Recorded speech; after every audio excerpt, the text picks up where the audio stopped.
South Korea today reported a surge in coronavirus cases, the daily number far exceeding the previous record at more than 13,000. From today, the health authorities are adopting new procedures for dealing with the virus in light of the fast-spreading Omicron variant, which is now dominant. For instance, the self-isolation period will be shorter for vaccinated people who come into contact with someone who's infected. Shin Ye-eun reports.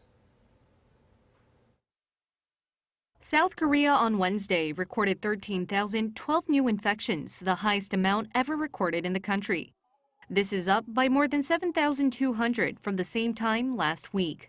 Health authorities had predicted this surge as Omicron is known to be at least 2 times more transmissible than Delta. With infections expected to increase from this more transmissible strain, the Prime Minister spoke of changes to virus prevention measures. We shouldn't be complacent, but we don't need to be overly anxious about this situation. The government has been preparing in advance for Omicron by administering booster shots and antiviral pills to more of the senior population. Now we will prioritise bringing the number of critically ill and deaths down and give out exact information as to what Omicron entails and how we can tackle it.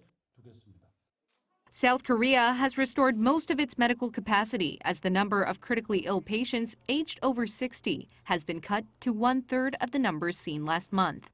Back in early December, more than 7 out of 10 ICU beds were occupied.